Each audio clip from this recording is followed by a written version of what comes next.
Welcome to फिंटोग्रेट्स guys. आज हम देखने वाले क्या सुजलॉन फ्यूचर में आउट परफॉर्म करेगा, क्या सुजलॉन में फ्यूचर मल्टीबैगर बनेगा। बनेगा तो कैसे, उसको क्या बिजनेस में इंप्रूवमेंट करना पड़ेगा ताकि वो कंसिस्टेंटली ग्रो करे। ठीक है, तो चलिए यही आज हम वीडियो में देखने वाले हैं। तो बने रहिए वीडियो के एंड तक, वीडियो काफी इंटरेस्टिंग होने वाला है। चलिए स्टार्ट करते हैं। सो सुजलॉन पे जाने से पहले एक्स्ट्रा नॉलेज क्वेश्चन, ताकि आप एक्स्ट्रा नॉलेज मिले।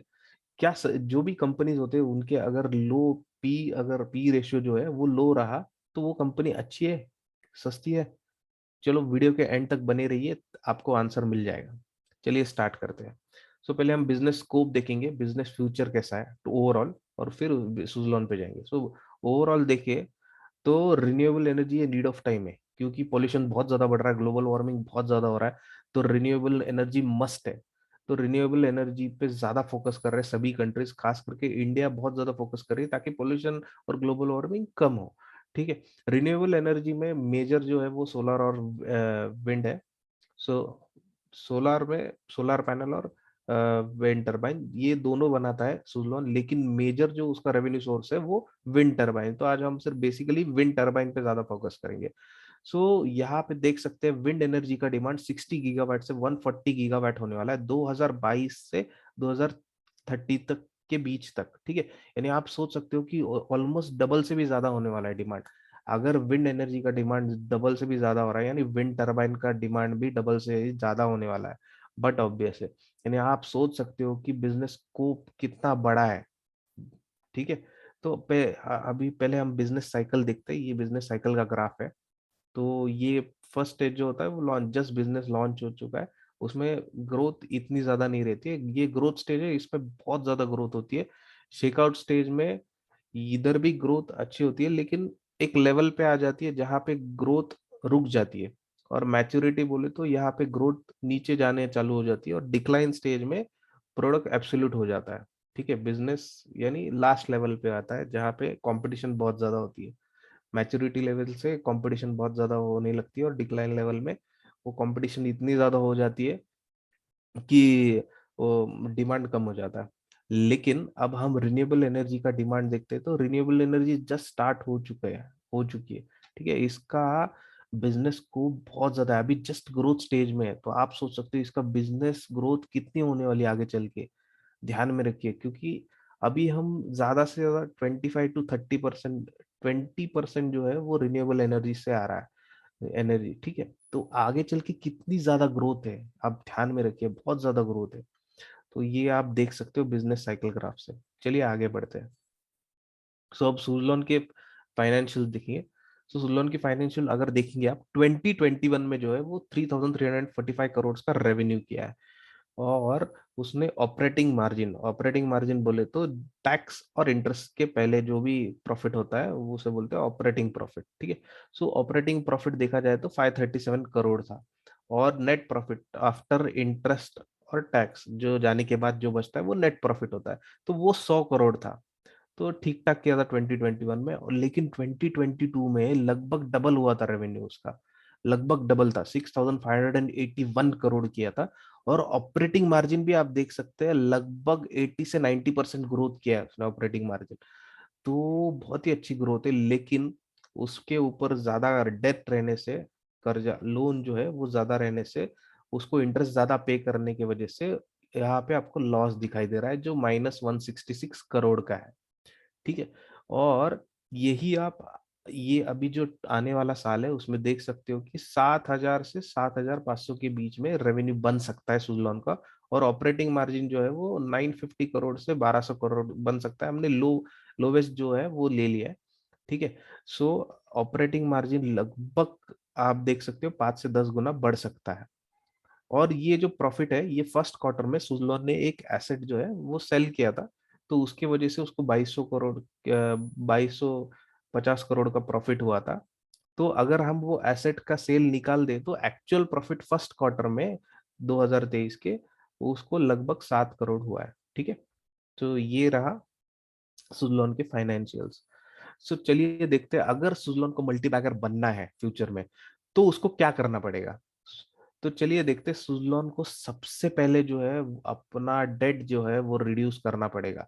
जब तक डेट रिड्यूस नहीं होता है तब तक इंटरेस्ट जाते ही रहने वाला है, और ऑपरेटिंग प्रॉफिट में से पूरा जो पैसा है वो सब इंटरेस्ट पे ही पे होने वाला है। तो ये कम करने के लिए सुजलॉन को क्या करना पड़ेगा?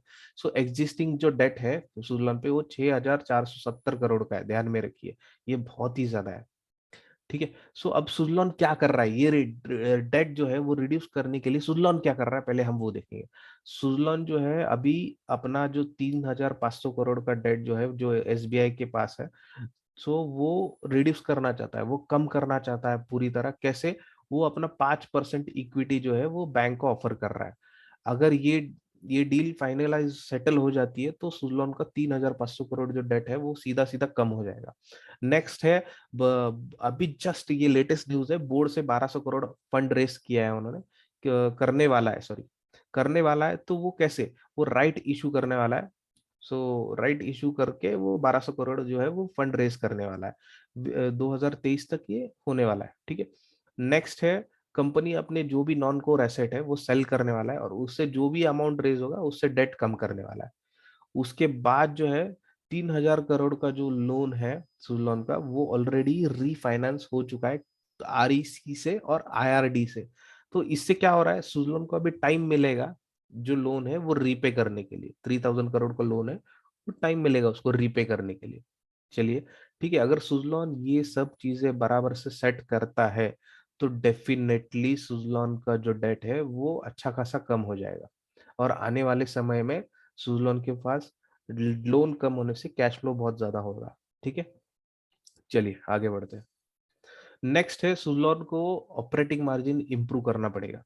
सो ऑपरेटिंग मार्जिन इंप्रूव कैसे होगा? फर्स्ट है, जो कैपेसिटी यूटिलाइजेशन है वो इंप्रूव करना पड़ेगा। यानी सुजलॉन को आपने देखा है स्टार्टिंग में कि बिजनेस ग्रोथ कितना है, बिजनेस स्कोप बहुत ही वाइड है। यानी क्योंकि रिन्यूएबल एनर्जी का स्कोप बहुत ज्यादा है, रिन्यूएबल एनर्जी में विंड एनर्जी को भी बहुत ज्यादा डिमांड आने वाला है। तो आप सब सोच सकते हो कि विंड टर्बाइन को बहुत ज्यादा डिमांड आने वाला है। तो अगर डिमांड ज्यादा हो रहा है यानी ऑर्डर्स भी बहुत निकलेंगे।